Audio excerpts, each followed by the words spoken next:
بسم اللہ الرحمن الرحیم ایاک نعبد و ایاک نستعین۔ ڈیجیٹل پاکستان کے لانچ سے پہلے تانیہ نے کوئی باتیں کی اور پھر رضا باکر نے باتیں کی، تو میں پہلے اس کے اوپر کامنٹ کر لوں، کیونکہ ایک طرح میں بھی اوورسیز پاکستانی تھا، یعنی میں یونیورسٹی باہر گیا اور اس کے بعد پھر میں نے پروفیشنل کرکٹ آدھا سال باہر کھیلتا تھا، آدھا سال پھر پاکستان میں آ کے کرکٹ کھیلتا تھا، تو مجھے اوورسیز پاکستانیز کا پورا آئیڈیا ہے کہ کس طرح وہ کیا موٹیویشن ہوتی ہے ان کی وہاں جانے کی۔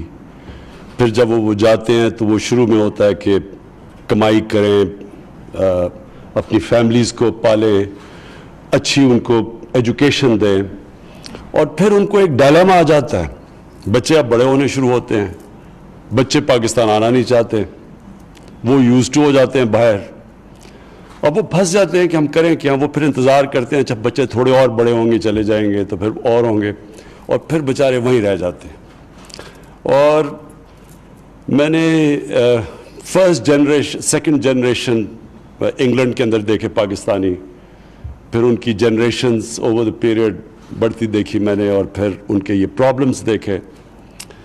جو ایشو میں آپ کو اپنے اوورسیز، کیونکہ میں ہوپ کہ اوورسیز پاکستانیز دیکھ رہے ہیں، دیکھیں آپ کو زندگی میں ایک فیصلہ کرنا ہوتا ہے، اور وہ فیصلہ یہ ہوتا ہے کہ آپ کی زندگی کا مقصد کیا ہے، یہ آپ اپنے آپ سے سوال پوچھتے ہیں اور پھر آپ کو ایک فیصلہ کرنا ہوتا ہے، اور جو اس کا صحیح جواب دیتے ہیں کہ میری زندگی کا مقصد کیا ہے، وہی لوگ دنیا میں اوپر بھی جاتے ہیں، ان کو عزت بھی ملتی ہے، ان کے دل میں سکون بھی ہوتا ہے۔ اور جو یہ غلط فیصلہ کر لیتے ہیں اور جن کو سمجھ نہیں آتی زندگی کا مقصد کیا ہے، ان کو پھر بڑی مشکلوں کا سامنا کرنا پڑتا ہے۔ اب یہ جو فیصلہ ہوتا ہے کہ آپ کی اچھی نوکری ہے، تانیہ کی زبردست نوکری، گوگل کے لیے کام کر رہی ہے، پتہ نہیں کتنے پیسے لیتی ہوگی، مجھے تو زیروز بھی نہیں پتا کہ کتنے اس کے پے چیک پہ آتے تھے۔ رضا IMF ان کی ریٹائرمنٹ کو زیادہ دیر نہیں تھی، پینشن ملنی تھی اور IMF کی پینشن وہ چھوڑ کے آ گئے۔ یہ مشکل فیصلے ہیں، اور یہ جو دنیا میں لوگ کامیاب ہوتے ہیں وہ مشکل فیصلے کر کے ہوتے ہیں۔ یہ پلیز یہ یاد رکھیں، جس نے بھی دنیا میں آسان راستہ لیا ہے اس کی وہ جیسے کہتے ہیں اسموتھ سیلنگ ڈاؤن ہی ہوتی ہے۔ جب آپ کی زندگی میں ریزسٹنس ہی ختم ہو جاتی ہے، چیلنجز ہی چلے جاتے ہیں، انسان تو بوڑھا ہی تب ہوتا ہے جب چیلنج ختم ہو جاتے ہیں۔ میں نے کتنے گورنمنٹ آفیسرز دیکھے ہیں جیسے ریٹائر ہوتے ہیں بال سفید ہو جاتے ہیں ان کے، بیچارے کسی کو ہارٹ اٹیک ہو جاتا ہے، کچھ ہو جاتا ہے۔ کرکٹرز میں نے دیکھے ہیں کرکٹ چھوڑ کے، ابھی میں دیکھتا ہوں جو میرے زمانے میں چھوڑ کے گئے تھے وہ ابھی بھی کامنٹری کر رہے ہیں۔ چیلنج ختم ہو گیا، چیلنج جس دن آپ کا ختم، آپ کی زندگی ختم، کیونکہ زندگی جو آپ کی ہے جتنے آپ چیلنجز لیتے جاتے ہیں اتنی آپ ہر سٹیج ایک سٹیپنگ سٹون ہو جاتا ہے، جس طرح اسکول سے کالج، یونیورسٹی، پھر نوکری، پھر ڈپینڈ کرتا ہے کہ آپ کتنا اور چیلنج کرتے ہیں۔ تو یہ اللہ نے انسان کو بنایا ہوا ہے۔ جو اقبال کا یہ جو فیصل نے شعر پڑھا تھا کہ ستاروں کے آگے جہان اور بھی ہیں، مطلب یہ کہ ہر ستارے پہ پہنچے تو پھر ایک نیا چیلنج آتا ہے۔ جس دن آپ کا چیلنج ختم ہوتا ہے آپ کی زندگی کا نیچے کا سفر شروع ہو جاتا ہے۔ تو جب اوورسیز پاکستانیز کمفرٹیبل جاب ہے، اچھا، اب یہ جب آپ کو فیصلہ کرنا پڑتا ہے پاکستان جاؤں گا، مشکل حالات ہیں، کرپشن ہے، میں جب کام کرنے جاؤں گا تو لوگ ایک سسٹم ڈسفنکشنل سسٹم ہے اس میں کیسے چلوں گا، تو پھر وہاں زیادہ آسان زندگی ہے۔ تو کئی لوگ میں نے دیکھے انہوں نے کوشش کی پاکستان آنے کی، مشکلات آئیں، پھر چھوڑ کے واپس چلے گئے۔ آسان زندگی ہے۔ آپ جب جو ہمارے میں سے نماز پڑھتے ہیں تو آپ نماز میں یاد رکھیں ایک ہی چیز مانگتے ہیں کہ اللہ مجھے ان کے راستے پہ لگا جن کو تو نے نعمتیں بخشیں، ان کے نہیں جو اس راستے پہ چلے گئے جو ان کی تباہی ہے. اب یہ ڈائلیما ہے. نماز میں آپ مانگتے ہیں وہ والا راستہ جس میں اللہ نے نعمتیں بخشی, اور وہ اللہ کے نبی پیغمبر تھے, ہمارے پیغمبر اور سب سے بڑے اللہ کے حبیب نبی صلی اللہ علیہ وسلم. تو یہ یاد رکھیں کسی پیغمبر کی زندگی آسان نہیں تھی, ان سب نے مشکل راستہ لیا تھا.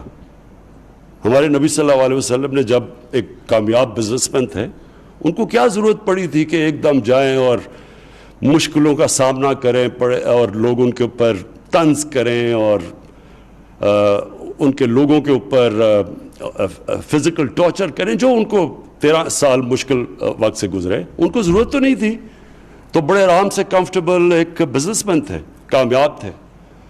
سو یہ جو مشکل راستہ ہے, پلیز میں اپنے اوورسیز پاکستانیز بھی اور اپنے پاکستان میں نوجوان بھی, یہ جو لوگ آسان راستہ ڈھونڈتے ہیں, یہ آپ کی بہتری کا راستہ نہیں ہوتا. اس لیے میری زندگی میں جن لوگوں نے بڑے کام کیے ہیں, انہوں نے ہمیشہ مشکل راستہ یعنی بڑے فیصلے کیے ہیں. بڑا فیصلہ کیا ہوتا ہے؟ بڑا فیصلہ وہ ہوتا ہے جس میں رسک ہوتی ہے, اس لیے بڑا فیصلہ, نہیں تو سب کر لیں. تو جنہوں نے بھی آج تک زندگی میں اوپر پہنچے ہیں, بڑے فیصلے کیے. اس لیے میں آپ دونوں کو داد دیتا ہوں, اور میں آپ کو یہ آج دونوں کو آپ کو کہتا ہوں, وقت ثابت کرے گا کہ یہ جو آپ نے فیصلہ کیا, ایک ٹائم پہ آپ جا کے ریئلائز کریں گے کہ یہ آپ کی زندگی کا ایک واٹر شیڈ تھا, ایک ٹرننگ پوائنٹ تھا زندگی میں. اور یہ آپ آزما کے دیکھ لیں کہ وہ لوگ جو یہ رسک لیتے ہیں زندگی میں اور مشکل فیصلہ کرتے ہیں اور بڑا فیصلہ کرتے ہیں, بڑا فیصلے میں ایک اور چیز ہوتی ہے, اپنے سے ہٹ کے ہوتا ہے.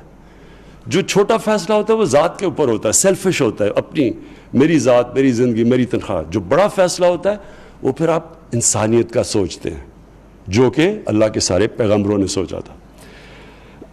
اب جو آج ڈیجیٹل پاکستان ہے, مجھے اس کے اوپر پہلے توجہ دینی چاہیے تھی.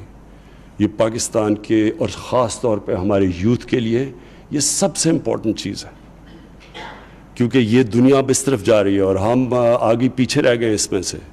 اور جب میری گورنمنٹ آئی تو اصولاً تو مجھے شروع میں اس کے اوپر توجہ دینی چاہیے تھی, لیکن آپ سب جانتے ہیں اور میرے سے سن کے بھی تنگ آ گئے ہوں گے کہ بڑا مشکل وقت ملا ہمیں. اور یہ آپ 5 سال میرے سے سنتے رہیں گے, 5 سال آپ میرے سے سنیں گے کتنا بڑا خسارہ ملا ہمیں. کرنٹ اکاؤنٹ ڈیفیسٹ, وہ میں سارے لوگوں کو بتا چکا ہوں.